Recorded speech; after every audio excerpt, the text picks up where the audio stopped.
as one touch. Lagi niyong tatandaan, ang blocking is not count as one touch. No? So, for example po, ganito naman ang nangyari. No? So, pumalo yung kalaban, na-block po yung bola, na-block, umangat,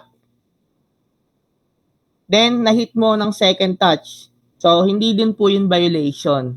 Good pa din po yun, hindi siya matatawag na double violation. Kasi po, yung blocking, hindi po siya count as first touch. Ang first touch po is yung pag-angat ng bola. Okay, yung second hit mo. And another one dun po sa kanina, no, yung blocking ni kay Salvador, no. So hindi po yun yung first touch. Ang magiging first touch po is yung kay Pelesardo na libero. Then second touch kay Setter, then third touch kay Spiker. Okay, so that is for tawag dito for volleyball, no, meaning of volleyball. Okay, so sa rules and regulation, wag kayong mag-alala, itatakal ko po yan siguro before ng match-up sa finals natin. Okay?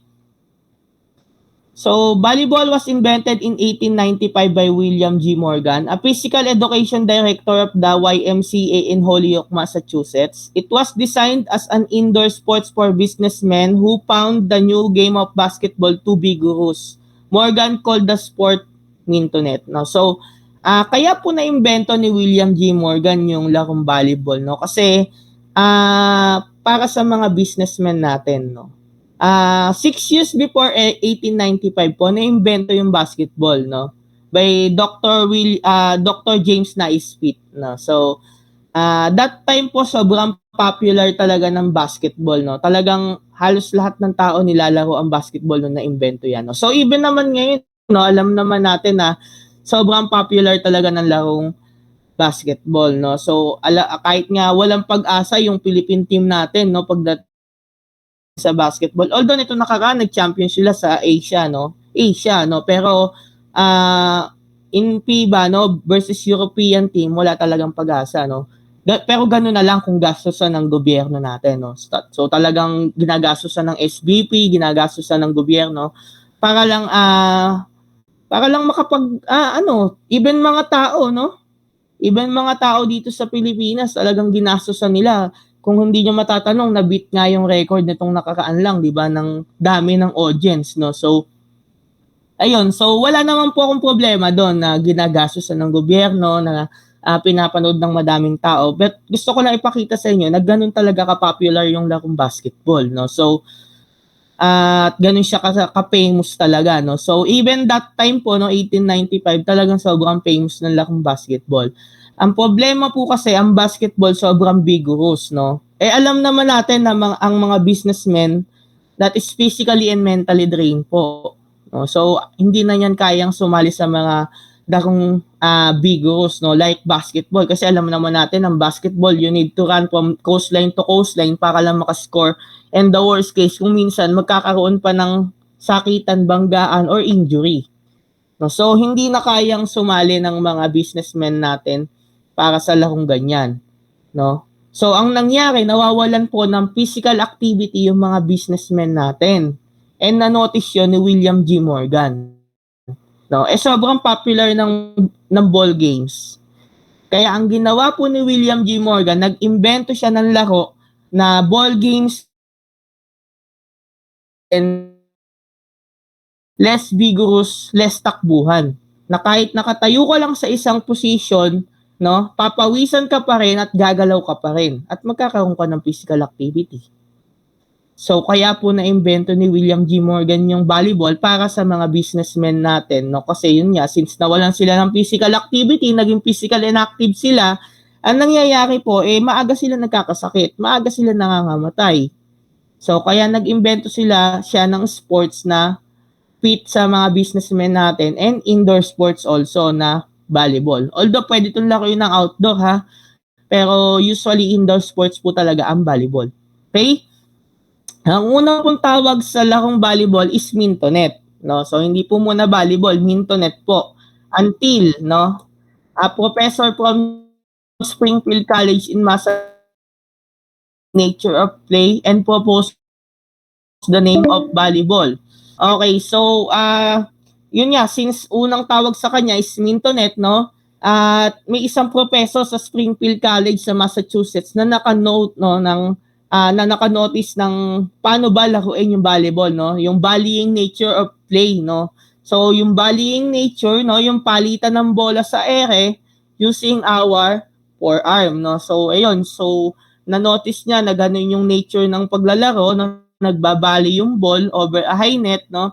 So, kaya pinropose niya na palitan yung pangalan from Mintonet to volleyball or volleying a ball. Okay? So, the original rules were written by Morgan and printed in the first edition of the official handbook of the Athletic League of the Young Men's Christian Association of North America, 1897. The game soon proved to have a wide appeal for both sexes in schools, playgrounds, the armed forces, and other organizations in the United States, and it was subsequently introduced to other countries. Okay. Alam nyo, ako nagtataka no, dito sa Pilipinas or even other countries, no, or dito lang siguro sa Pilipinas no. Nagtataka ako sa mga tao natin dito, bakit ganito ang mindset ng mga tao, no? Pag sinabing volleyball, pambabae agad. Ayoko niyan, larong babae yan no? Pag sinabing volleyball, inaayawan ng mga lalaki kasi pambabae daw. No? FYI po, no, sa mga kabataan na kagaya ninyo, no? Ang volleyball po, inimbento yan para sa lalaki, hindi po para sa babae. Inimbento po yan ni William G. Morgan para sa mga businessmen. At nung unang panahon, ang naglalaro po niyan is lalaki lang. Hindi po talaga yan nilalaro ng babae. Ang naglalaro lang po niyan is Armed Forces ng Amerika, no? At saka mga businessman ng Amerika. No? Dinisenyo yan ni William G. Morgan para sa mga lalaki. Ako nagtataka dito sa Pilipinas, bakit ganun ang mindset ng mga tao, no? Ayoko maglaro ng volleyball, pambabae yan Hindi po pambabae ang volleyball, no? Inimbento po yan ni William G. Morgan sa lalaki. Okay? Hanggang sa nagkaroon lang ng wide appeal sa mga schools, playground, and armed forces, bakit hindi laruin ng babae? Okay? So, ngayon, pinakinggan po yung wide appeal na yan and sinama sa official handbook na magkaroon ng women's division. Okay? So, ang volleyball po, lagi yung tatandaan, hindi po yan larong babae. Larong lalaki po yan. No? Sa lalaki po yan, inimbento ni William G. Morgan. Hindi ko lang maintindihan bakit ganyan ang mindset ng mga tao dito sa Pilipinas. Pero hindi po. Since siguro hindi tinuturo ng maayos, no, sa mga schools, no, pero take note po, hindi po yan larong babae. Inimbento po yan para sa lalaki, no, para sa mga businessmen and mga armed forces. Okay? Nagkaroon lang ng wide appeal kaya sinama ang babae. Pero everyone can play volleyball po. Sana tanggalin lang po natin sa isipan natin yung salitang pambabae lang po ang volleyball. Okay? So, combining elements of basketball, baseball, and tennis into one sport with a high net. Okay? So, dito po kinuha yung mga concept. Dito po sa mga sports na to, kinuha yung concept na larong volleyball. Also, before kasi na-invento na yung mga laro na yan, then may pinagkuhanan dyan si William G. Morgan. No? Sa basketball, ang kinuha pong concept dyan, yung way of scoring. Kung sa basketball, kailangan makashoot ka sa court ng kalaban or makashoot ka dun sa ring ng kalaban para makascore. Sa volleyball po, kailangan mahit mo yung court surface ng kalaban. Okay? So, kailangan makashoot ka dun sa court surface ng kalaban. Mahit mo yung pinaka-court ng kalaban or court surface ng kalaban to get a 1 point. So, yun po yung kinuhang concept. Sa baseball po, ang kinuhang concept dyan is yung batting a ball. Gaya nga nasabi ko kanina, sa baseball, ginagamitan ng baseball bat to hit a ball, no, na mas maliit. Dito naman po, ginagamitan ng kamay na mas malaking bola naman. Okay, so sa tennis naman, ang kinuha dyan is yung nature ng rallying. Yung rallying kasi ng tennis, palitan sa ere, no, na mas mababa yung net. So sa sa volleyball naman po, kinuha din po 'yon, pero mas mataas po yung rallying over a high net naman po, no. Then ang una pong net na ginamit sa volleyball is The first volleyball net borrowed from tennis only, no? William Morgan hung the net for about 2 meters high or 6.6 feet, no? So nanghiram lang sila sa tennis, no, ng net, then hinang lang ni Morgan for about 2 meters high or 6.6 feet. Okay? And ang unang bola po na ginamit sa volleyball ay they started with the latex bladder made from a similar material to that of bicycle tire. Then they added a second layer made of cloth and covered the whole thing with a third and final layer made of leather. With that, the first ever volleyball was created. Okay. Ang una pong ginamit na bola is nag-imbento lang din sila. No? Yung pinaka-core niyan is similar to a bicycle tire, no? So parang goma siya ng gulong ng bike, yung pinaka-core. Then binalutan ng second layer na cloth, no, or tawag dito fabric, similar sa damit natin. Then yung final layer po is leather para magkaroon ng bouncing effect. So yun po yung una naging bola nila. Nag-improvise lang sila kasi wala pa naman, no. Then early players attempted to use basketball balls but they were too heavy. So hindi po pwede yung bola ng basketball kasi alam naman natin pag tinamaan ka niya mas masakit pa sa breakup yan. No, masakit tamaan ng bola ng basketball kasi masyadong mabigat saka masyadong matigas. Okay? So kailan naman po dito sa Pilipinas na introduce yung volleyball, no? So when did volleyball start in the Philippines? Volleyball history began in 1910 when the Philippines was a United States territory 1898 to 1946. No, so during World War po tayo ay sinakop ng Amerika, tayo ay naging base militar lamang ng Amerika. So hindi po tayo isang bansa, no, nung tayo ay sinakop, naging base militar lang po nila tayo. And in-influence po ng Amerika sa atin ang larong volleyball. So Americans po ang nag-influence niyan. And ano naman po yung na-contribute ng mga Pilipino sa larong volleyball, no? So malaki po ang na-contribute ng Pilipino sa larong volleyball. So kung ano yan, ito po yun. No? So tinatawag po yun na Filipino bomb. Okay? So what is Filipino bomb in volleyball? The volleyball set in spike started and contributed by the Filipinos in the Philippines in 1916. It was literally called as the Filipino bomb by the Americans who introduced the game to us because of it was a form of attack that killed the chance for the opposing team to return the ball. Okay, the Filipino referred to the kill spike as a bomba, which means bomb, and the hitter spiker as a bomberino, meaning bomber. Okay, sa mga hindi nakakaalam, ang tema, no, or basic skills, fundamental skills na dalawa ng volleyball, which is setting and spiking, tayo po nag-imbento niya mga Pilipino. No, mga ninuno natin na mga armed forces po ang nag-imbento niyan. Okay, so imagine na nadala sa atin 1910 yung volleyball.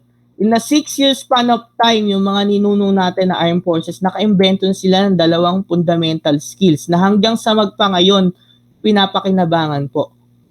No? Yung concept ng setting and spiking. So sa atin po galing yan.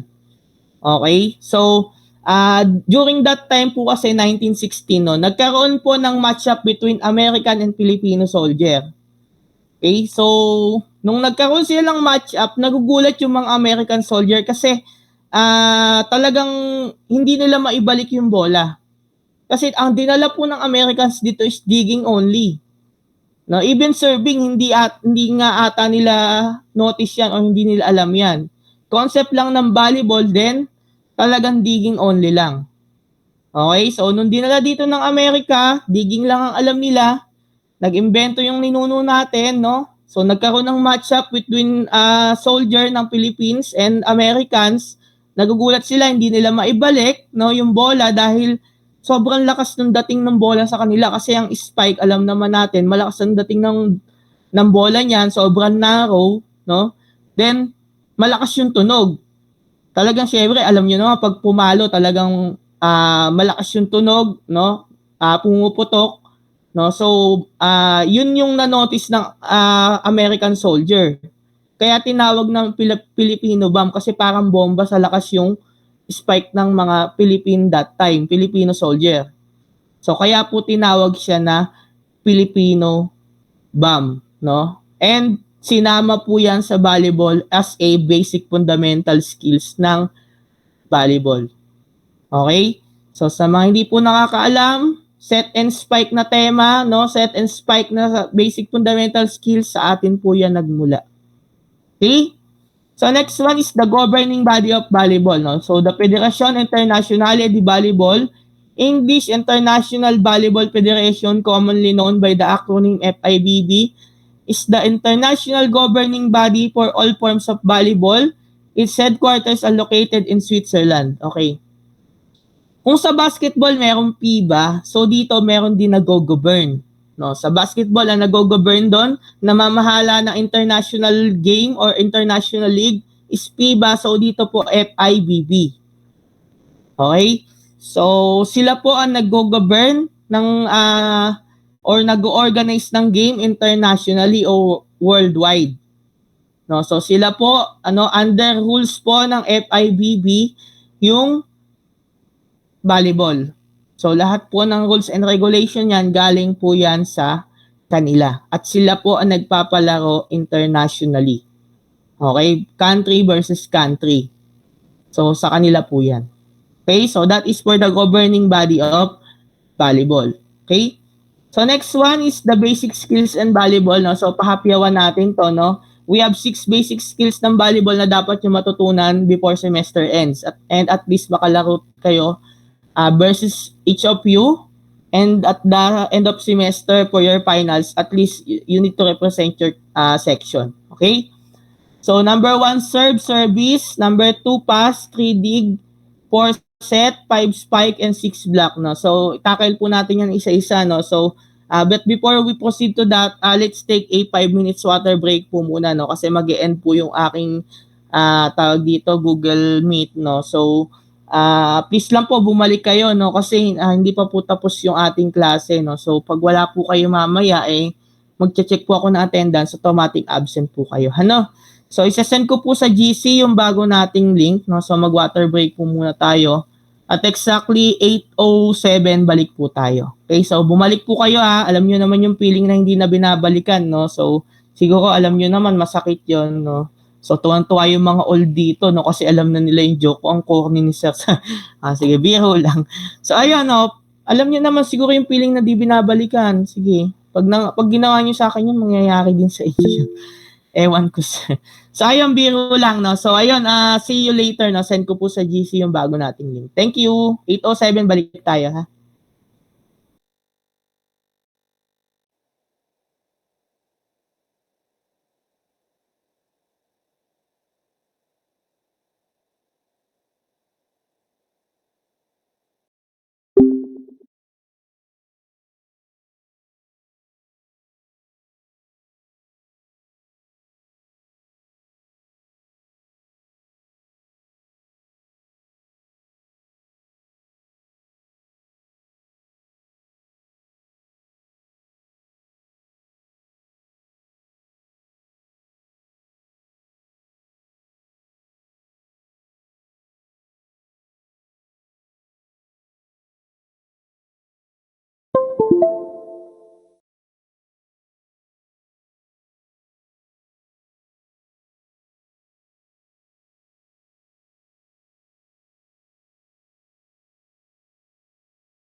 So ayan, good morning po ulit sa inyong lahat at magandang umaga. So magandang buhay ulit. So ayan, maraming salamat sa lahat ng bumalik. Pasensya na, kailangan kong putulin yung ating magandang tugtugin. No? So sa lahat ng di bumalik, no? So kalimutan na po natin sila at mag-move on na po tayo. Okay?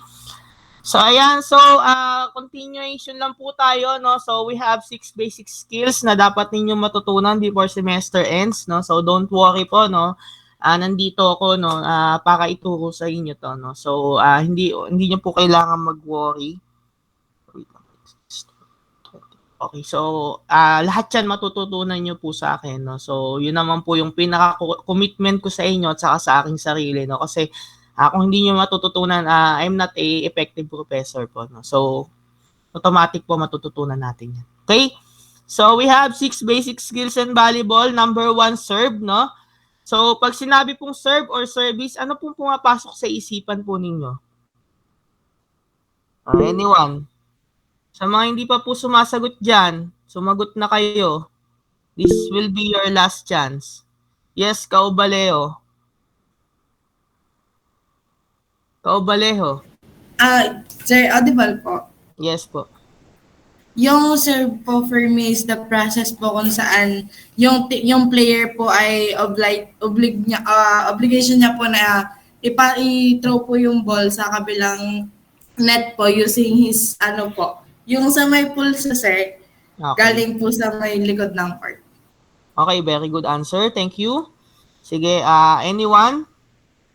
Sino pa po? Nandiyan po si Belarde. Belarde Ascent. Sige, RJ muna, RJ.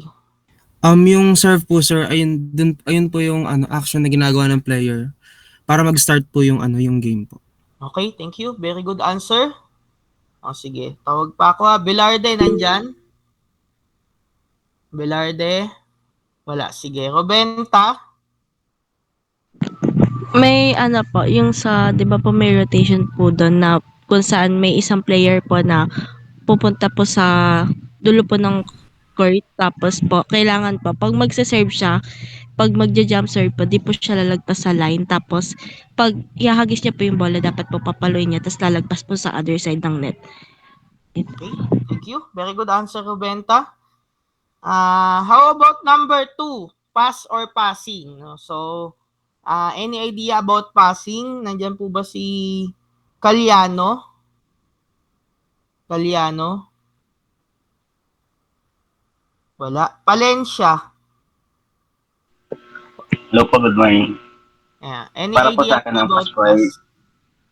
Ang pass po ay pinapasa po sa sa kakampi para po siya yung tumira ng bola. Okay, thank you. Very good answer, Palencia. Okay, so another one, si Pere. Nandiyan si Pere, Kent Ian. Pere. Pagpasa po sa setter para makapag-set. Sige, siguro wala tong wala siyang mic. Sige, pagbigyan ko. How about Salvador? Nagtaas ng kamay. Ganun din po, sir, yung pagpasa po ng bola. It's either po yung forearm pass po or yung overhead pass po sa court. Okay, thank you. Very good answer. Sige, how about number 3? Dig or dig pass? Yes, Belarde. Sir, yung dig po, sir, ito po yung nagpe-prevent po nung ball na ma-hit po sa ground. Ganun po. Okay, thank you. Very good answer. Caliano, wala. San Juan.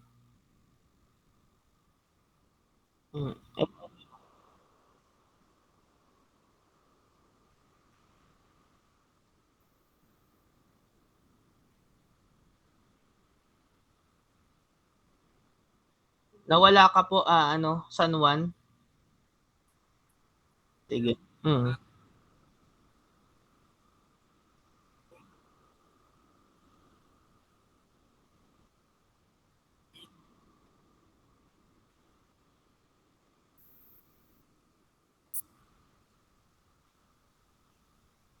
Okay, thank you. Very good answer, San Juan, no?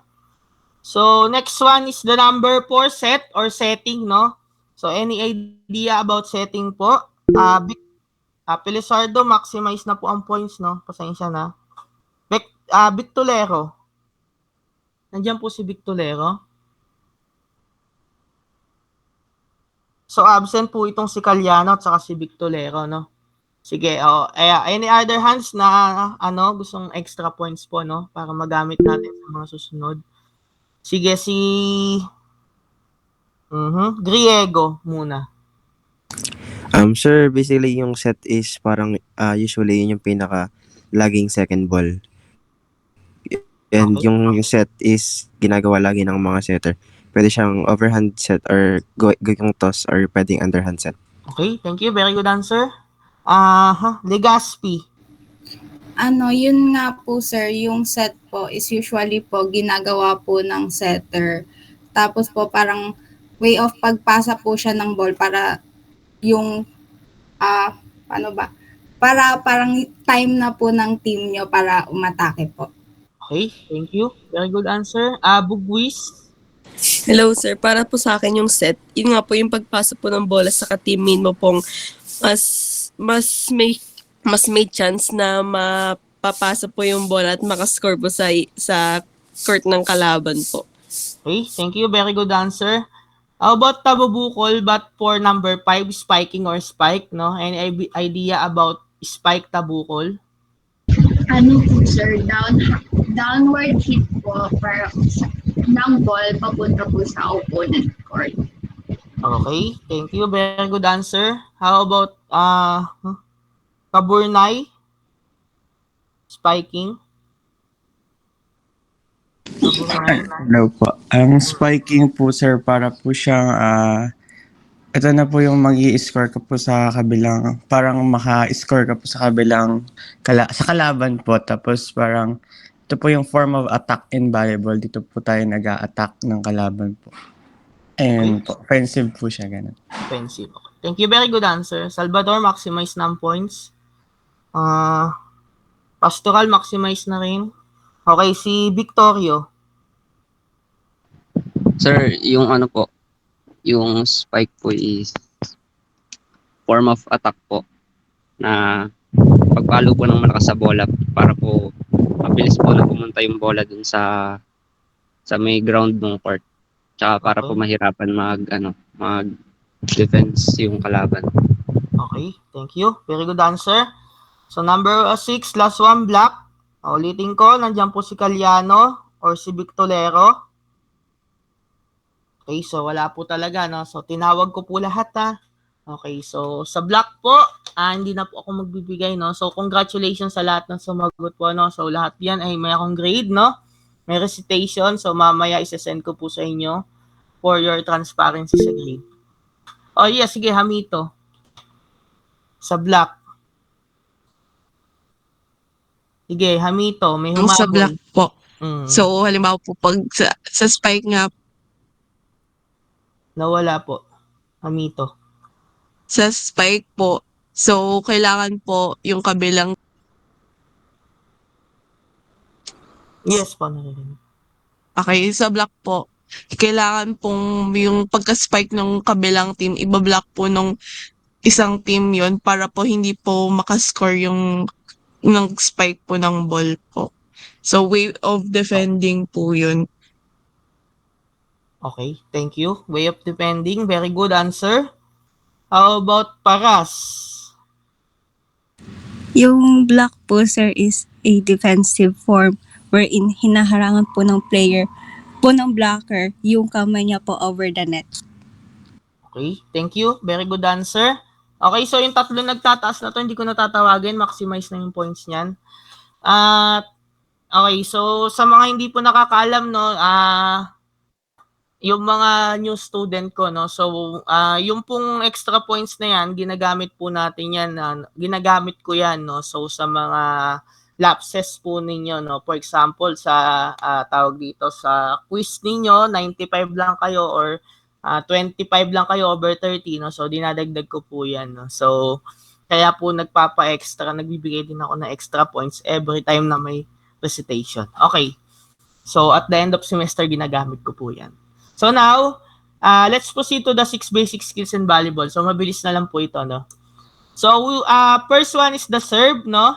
It is the attempt to drive the ball into the opponent's court, no? We have 2 kinds of service, no? Actually 3 kinds, no? Underhand service, overhand service, and jump serve, no? So ito po yung first touch, no, service para mag-start yung game. Okay? So 3 uri ng service po 'yan, hindi ko na sinama yung isa, 2 na lang po. No? Yung jump serve hindi ko na po 'yan sinama kasi that is for advanced service or advanced serving, no? Hindi naman po natin kailangan matutunan yung mga ganun, no? Kasi basic lang po yung dapat nating matutunan. Pero kung gusto niyo matutunan, is up to you. At your own risk na po yun. No? So, hindi na po covered ng ano natin yun. No? So, basic lang po. No? We have 2 kinds of service na basic, which is underhand service and overhand service. So, dito po muna tayo sa underhand service. Ang underhand service po, ito ay hinihit sa ilalim from the word underhand. Sa ilalim po, sa tapat ng ating waistline. So, dun po nakaposition yung bola. Okay? So, dito po tayo sa left side. No? So, sa left side, meron po dyan may bilog, yung kamay na may bilog po, no? So, ang hit point po ng bola is dito. Dito po talaga ang hit point ng bola. No? So, hindi po tayo naka-open palm, naka-close fist po tayo para may puwersa. Yung iba, yung mga marunong na ang ginagamit nila, naka-open palm sila. No? So, walang problema. Wala po akong issue doon. Pero ang sa akin lang po, kung tayo ay beginner, close fist po tayo para mas makuha natin yung tamang rhythm saka mas may puwersa po tayo. Okay? Ang underhand service po is naka-lateral position. Ano po ibig sabihin ng lateral position? Nakatagilid po. Kung ano yung dominant side mo, yun yung nasa likuran. No? Kung ano naman yung weak side mo, yun yung nakatapat sa net. No? So, dito tayo sa figure na colored, no? So, sa figure na colored, ito pong si ate na nasa right side natin, no? Siya po ay dominant hand niya, or dominant side niya is right hand po or right-sided po siya. Okay? So, sa figure 1, holding the ball po yan, naka-dominant position, no? Right side yung nasa likodan, left side yung nasa harapan. Ang panghawak po ng bola is left hand. Okay? Then yung right hand, naka-position po sa ilalim ng bola. Okay? That is for figure number 1, no? So, positioning and holding the ball. Excuse me. Sa figure 2 naman po, yung right hand niya, inatras niya para kumuha ng buwelo, no? Inatras niya para kumuha ng buwelo. That is figure 2. Figure 3, releasing the ball. Then, contacting the ball. Okay, nirelease yung bola, then hinit ng kanan. Okay? So, sa figure 4 po, that is follow through. So, paano po yung follow through? Ang follow through po, ibig sabihin po niyan, sunod sa daloy ng katawan po. So, hindi po pwedeng pipigilin natin yung ating katawan. So, dapat po tuloy-tuloy. Okay? So, that is for follow through for figure number 4. So, that is underhand service, no? So, po kayo mag-alala, tuturo ko po yan, ha? Next one is the overhand service. No? So, ang overhand service naman po, ito po ay kabaligtaran ng underhand service. No? So, ito naman po ay hinihit sa ere. Okay? So, parehas lang po ng underhand service, naka-lateral position po. Excuse me. So, dominant side yung nasa likodan, weak side po yung nasa harapan. Ang panghawak ng bola, left hand, no?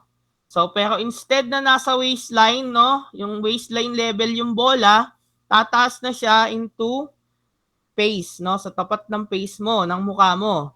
Okay?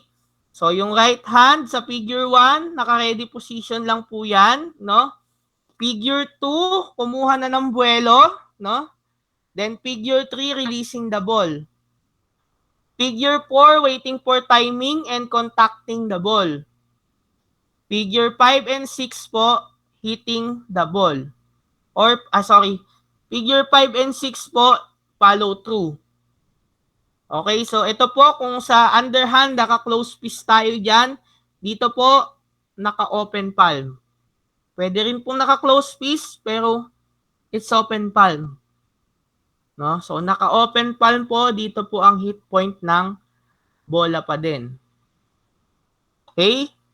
So, ang key po dito sa overhand is timing. Okay? So, matututunan natin yan. Don't worry, tuturo ko yan. So, next one is the pass, the ability to prevent the ball from touching the one's court by bumping or passing the ball. Okay? We have two kinds of passing, no, or pass, no. We have dig pass and overhand pass. Okay? So, dito muna tayo sa dig pass. So, kung kayo po ay beginner, lagi niyong tatandaan, wag na wag po kayo mag-receive ng bola galing sa kabila ng overhand pass. Okay, wag na wag nyo pong gagawin yun kung kayo ay beginner. Lagi nyo pong tatandaan, mapa-airball man yan, mapa-narrow man yan, no? Mapa-underhand service man yan, mapa-overhand service man yan, na narrow yung dating ng bola, or even jump serve, especially pag spike, wag na wag yung sasaluhin ng overhand pass. Bakit? Kasi pag sinalo nyo yan ng overhand pass or tossing, malaki yung chance na ma-injury kayo since kayo ay beginner. No? Although ginagawa yan ng mga pro player natin, sanay na po kasi sila. Kaya nang i-absorb ng kamay nila or ng fingertips nila yung lakas ng dating ng bola. Pero tayo po mga beginner, wag po nating gagawin yan na mag-receive ng overhand pass.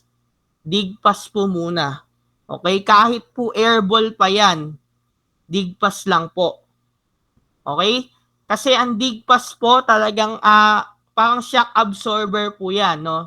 Kahit anong lakas po ng palo ng kalaban, no? Kahit anong lakas ng jump serve ng kalaban, kahit anong tulis ng jump serve ng kalaban, hindi po yan mababali, hindi po yan may injury. Okay? Kasi firm po yan. Pero kung gagamitan mo ng overhand pass, malaki yung chance na ma-injury yung fingertips mo po. Malaki yung chance na mabali yan. Okay? Especially pag spike po, sobrang narrow ang dating ng bola niyan. So, advice ko po, tayo beginner, kahit po airball pa yan, no? Dig pass po. At isa pa po, ang dig pass po kasi, gaya nga ng sabi kanina, no? So, pamatay ng lakas ng dating ng bola. Especially pag po yan ay spike, no? Talagang malakas ang dating ng bola niyan, hindi mo yan masiset. So, ang purpose po ng dig pass, no? Patayin yung lakas ng dating ng bola. Okay? So, sobrang halimbawa, nag-spike yung kalaban, talagang sobrang lakas. Kahit gaano pa po kalakas yan, basta bumamp yan sa forearm mo, automatic aangat yung bola. So, patay na yung lakas ng dating ng bola. Dito na po papasok si overhand pass. Okay? So, sa second touch, automatic papasok na si overhand pass. Okay? So, next one is the dig, the attempt by the team to properly handle the opponent's serve or any form of attack. So, yun nga po, gaya nga po ng sabi ko, no, ito po yung pumapatay sa lakas ng dating ng bola, jump serve man yan, overhand serve man yan, or spiking man yan. Okay? And ito po yung una nating pag-aaralan, dig pass. Kasi ito po yung pinaka-essential, no? Tandaan nyo, ito po yung unang skills na natutunan sa volleyball. Ito po yung pinakaunang tawag dito, skills na inimbento, which is dig pass, no? So, makakapaglaro tayo ng volleyball without serving, without spiking, basta may dig pass. Okay? So, next one is the set, a tactical skills in which a ball is directed to a point where a player can spike it into the court's opponent. Okay. Excuse me. Kay setter po nakasalalay, no? Kay setter nakasalalay ang play ng isang team. Okay, so sa kanya po yan nakasalalay. Kung wala pong setter, automatic wala pong play. Kasi si setter po ang nagdidikta ng laro, ng play ng isang team. Okay, so kung wala po yan, no, wala talagang play ang laro. Walang play ang isang team.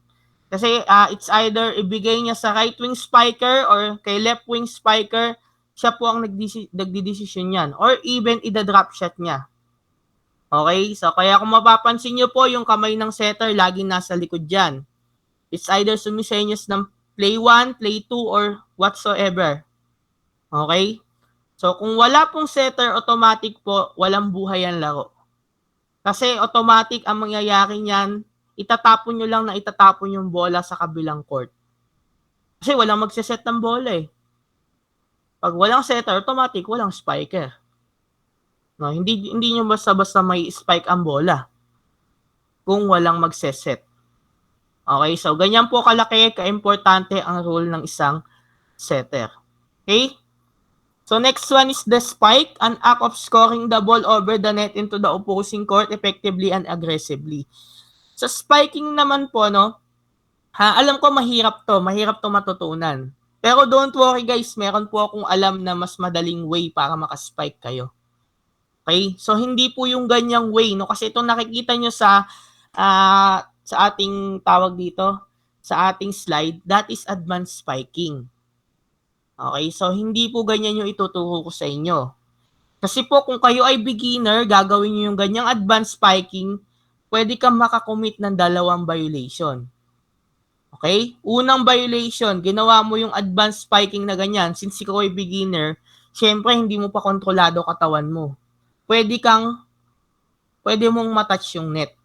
At pag nangyari yun at nakita ng referee, automatic score ng kalaban yun. So violation yun. Another violation, since ikaw ay beginner, nag-advance spiking ka. Okay? Hindi mo pa makontrol yung katawan mo. Natapakan mo yung mid lane. Sa ilalim ng net, meron pong guhit dyan. May mid lane na tinatawag. Okay? Natapakan mo yun or lumagpas yung paa mo doon. Automatic, pag nakita ng referee yan, score ng kalaban yan. Okay? So, hindi po ganyang spiking yung ituturo ko sa inyo, no? Meron po tayong mas madaling way, mas easiest way, no? Kahit hindi kayo marunong, kaya nating makaspike. Basta, timing is the key. Kailangan marunong kayong tumiming. Hindi po yun magiging successful kung hindi nyo kayang timingan yung bola. Okay? So, next one is the block, an action taken by players by standing or jumping at the front of the net to stop or alter an opponent's attack. So, ito naman pong blocking, no? Ito naman po yung pinaka-effective way to deflect the spike ng kalaban. Okay? So, blocking po, no? So, usually ang gumagawa niyan is front row player like spiker and tawag dito, spiker or setter. Si setter, middle blocker din po yan. No? So, hindi pwedeng spiker ka lang, hindi pwedeng setter ka lang. At the same time, blocker ka din. Kasi front row player ka. Okay? Pwede naman yung nasa likod, papupuntay mo sa harap, no? Once na nag-serve, change, kayo, no? Change rotation kayo, no? Kaso, mawawalan naman ng likod. So, depende pa rin talaga, no? Ngayon, kung makakalusot po kay blocker yung spike, no? Dapat nakaantabay si libero sa likod. Okay? So, that is the 6 basic skills na dapat matutunan po ng bawat estudyante na hawak ko. Okay? So before semester ends, kailangan po matutunan natin lahat 'yan at makapaglaro kayo versus each of you, and at least you need to represent your section. Okay? Versus other courses na hawak ko. Okay? So ayun po, yan po yung 6 basic skills natin, no? And next week po, magpe-face-to-face tayo, no? And for our assignment number 2, no, meron po tayong assignment ulit. Ito po yon. So sa mga hindi pa po nagpapasa ng assignment number 1, ngayon po ang deadline nun. 20 points po yon, ha? Magpasa na po kayo. So itong another one na to, this is 10 points, no? So take note, assignment number 2 po yan. Physical activity readiness questionnaire, no? I will be posted in Google Classroom later. Okay? Please answer the following question honestly. So, 10 points po yan. So, ano po ba yan? Ito po ay about your health. No? Kailangan ko po yan. Kung kayo po ay may sakit, may karamdaman, may asthma, no? Kasi team sport po tayo, please po paki-attach yung medical certificate. Okay? Automatic po, kayo po ay exempted sa physical activity.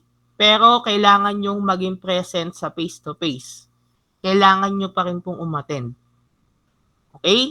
Pero hindi na po kayo pwedeng sumali sa physical activity. Huwag po natin pilitin, no? Kung talagang kayo may sakit, huwag po natin pilitin. Kung kayo may opera, kung kayo ay may injury, huwag po natin pilitin, no? Kasi health nyo po yung nakasalalay dito, no? Kung may mangyaring masama sa inyo, kasalanan ko po yun. Okay? So, please lang po, no, paki-attach kung merong medical certificate, pakisagutan honestly. At kahit nasagutan nyo na po, take note, kahit nasagutan nyo na po yan, ha? During face-to-face, itap nyo pa rin po ako. Okay? Kasi sa dami ng estudyanteng hawak ko ngayon, no? Lagi naman eh. Sa dami ng estudyanteng hawak ko, hindi ko na check ko lang yan isa-isa pero hindi ko na maaalala kung sino. Kaya itap mo pa rin ako, sir, hindi po ako pwedeng tawag dito, hindi po ako pwede sa activity, bagong opera po ako, may ganito po ako, ganyan ako. Okay, walang problema. Exempted ka, Matik. Okay? So, wag nyo lang po ipilit kung hindi talaga pwede. Okay? So, yun lamang po sa araw na to, no? At sana may natutunan po tayo, no? So, sana kahit paano may naibahagi ako sa inyong kaalaman. No? So, President, nandiyan ka ba? Yes po. Okay, so you are the group leader number 1, no? Okay. Gusto ko sana, sige, magbigay ka, no, sa group mo ng yung mga classmate mo last sem ng isang group leader. Ay, sorry. Pastoral, ikaw na president, hindi na si Hamito.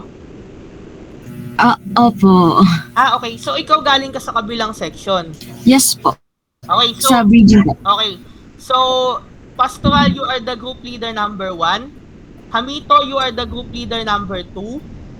Pastoral, give a name na pwedeng maging leader, group leader number 3. Sa mga classmate mo before, no? Hamito, give a name na pwedeng maging group leader sa mga classmate mo naman. Last sem. Una ka na, Pastoral. Si Mariah po. Mariah, you are the group leader number 3, ha? Hamito, Okay, sino po. po ang isa pa? Si Marl na lang po. Marl, you are the group leader number 4.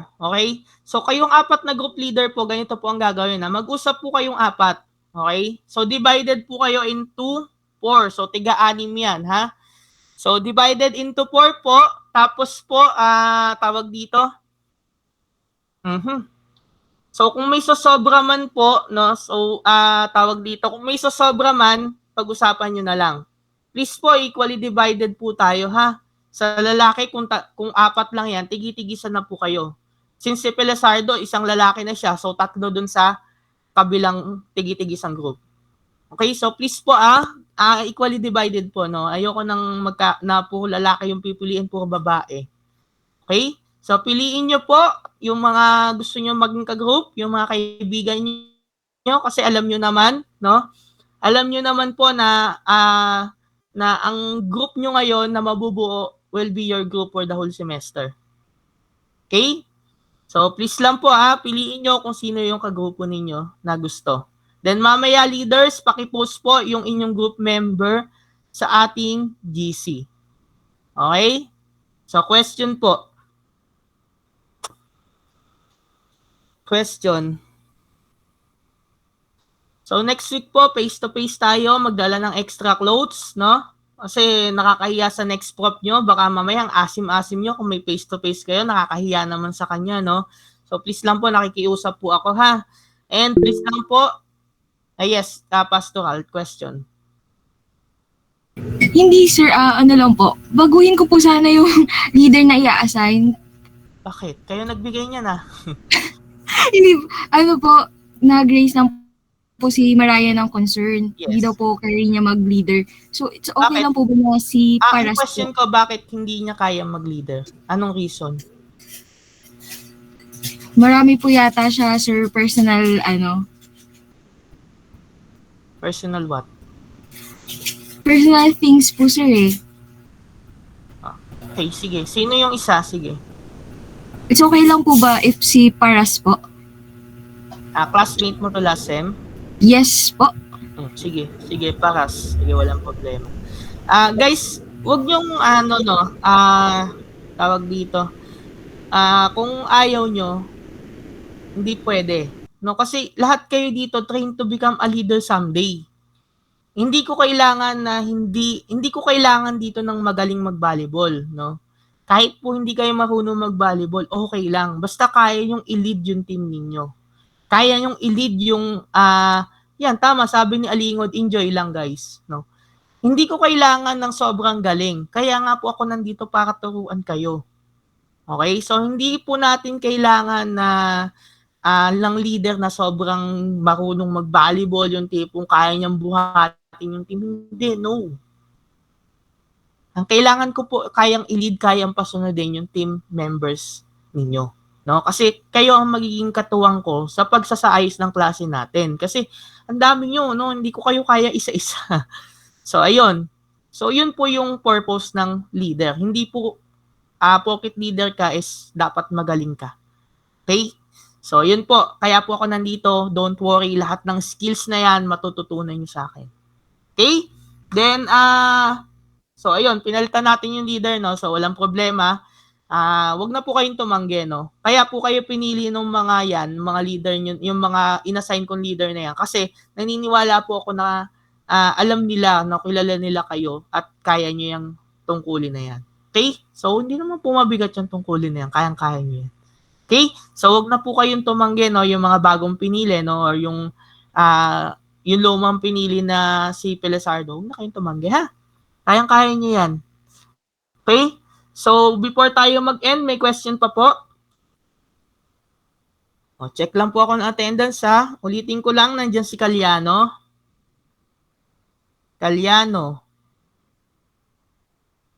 Wala. Nandyan si Victolero.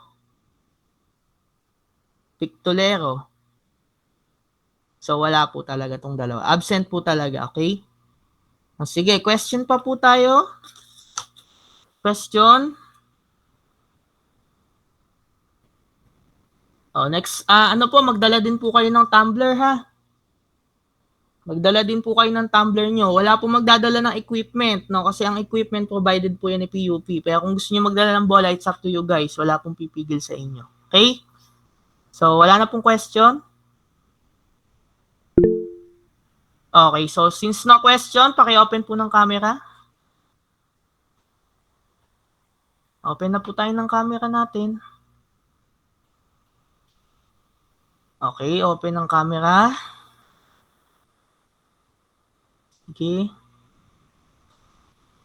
Okay, so sino po ang naka-laptop po dito? Ang naka-laptop po, sino?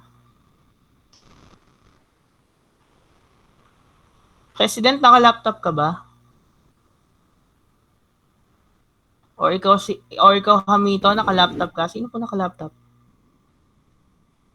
Naka-laptop po. Sige, pasuyo na lang po, Please do the honor. Okay po. Okay. 1, 2, 3. Ayan, okay na po. Okay. Magkapatid ba tong si Bagwis saka si Bugwis saka si Salvador? Baka magkamukha kayong dalawa, no? So joke lang po, no? So parang magkamukha kasi itong dalawan to. Parang siguro pati sa height magkamukha to, no? Bugwis, no? Nagkamali lang Griego. Bawal magkamali, perfect. Joke lang. Ganda ng ceiling nyo, bray, pautang. Kambal. Mukhang kambal sila, no? Sa height kaya kambal din. Di joke lang.